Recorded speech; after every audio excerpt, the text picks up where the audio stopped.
పంథా జయ జయలే జగమంతా వెనుదిరుగని అడుగంటే తనదే వికసించిన స్వప్నాలే తన సంకల్పాలంట చిగురించిన ఆశలతో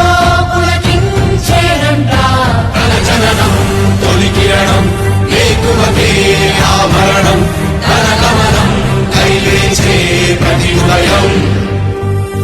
వినిపించే తొలి పాఠం పులకించే గురుపీఠం శోధనయే సాధనమై సాగిందో కవచం లేని కన్నుండో కడలిని కదిపిన రాముండో గంగను మోసే ఈశుండో సంగ్రామంలో భీష్ముండో సేద్యంలో బలరాముండో కొండను ఢీకొనే భీముండో